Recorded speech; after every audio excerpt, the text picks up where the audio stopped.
Hey, this is Jacob. This is Eric. And Alonti. And we are All Hell. You're watching Terminus TV.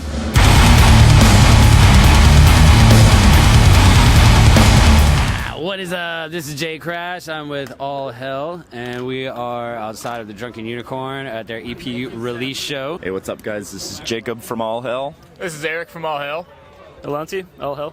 So y'all just released an EP, his first release since 2019 and everything. So first one since The Witch's Grill was the last full length, and we just put out All Hail the Night this weekend. What are kind of some differences between that release and this release? You know, like I know that there's similarities and differences and everything. Yeah, we wanted to, like, because everything was weird during COVID and everything, we decided to do an EP. We've only done full lengths up until now. We wanted to do something different, and we wanted to take the opportunity to revisit some of the older songs that were on the first release, The Devil's Work, back in 2014.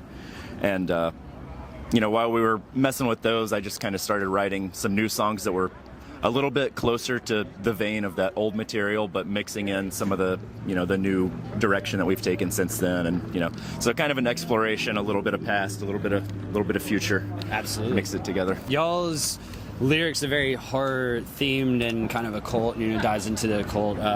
So like, what are your kind of biggest influences? Like, what, you know, I want to know, like, what's your favorite horror movie? You know, first and foremost. Yeah, we get asked this one a lot. I'm sure. The favorite horror movie for me is The Shining, because it's got a lot of different layers to it. You know, you can just enjoy it as a ghost movie and like, oh, it's cool, but if you want to, you can like obsess over it, and you know, people come up with all these crazy theories about everything and really like dive deep into it. And I kind of try to mix a little bit of that into the songwriting. Like I want people to be able to enjoy it, just if it's your first time hearing it, but then if you really want to dig into the lyrics and the subject matter, there's like a lot more to explore and find.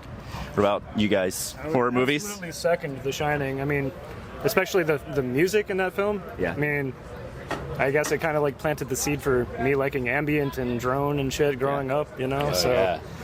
I'm going to say Suspiria. You know, it's got the visual horror element, just the whole vibe of the movie, plus the soundtrack. It's just the combination of everything works so well with that movie. And anything Dario Argento, really. Oh yeah. We're all big Argento fans. And Lucio Fulci.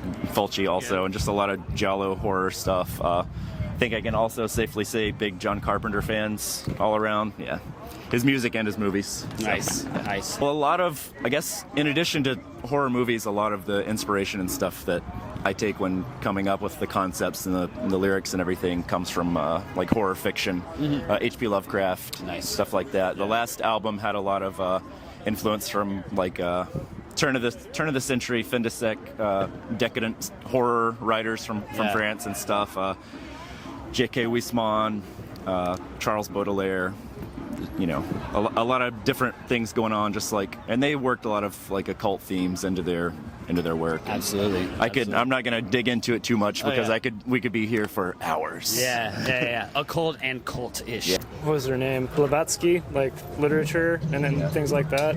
I don't write the lyrics, but I think that's kind of what drew me to this band, is sort of, there's sort of a camaraderie there, and I think people that really enjoy things like that or delving into that spiritual side, they can really find a lot in the literature that was even passed off as just romantic horror back in the day when it was still burgeoning, you know? Yeah, for sure. And then I guess on The Grave Alchemist, a couple full lengths ago, we did a lot of like alchemical themes and delved a lot into a lot of old occult manuscripts and dug up some interesting things and kind of worked that into the lyrics and everything. So yeah, it's a big combination of stuff, like literature, occult, a little bit of pop culture and you know, movie influence in there. So how's the, you know, I guess the network in the Southeast, the scene kind of grown or changed, you know, since y'all have started and now, and you know, I mean, obviously I think it's definitely grown quite a bit. Atlanta still has a great scene. Richmond has a great scene. The scene in Asheville's growing. It's better now than it was then, for sure. That's good. There's more hot spots. I mentioned a few, but in general, I feel like it's pretty healthy.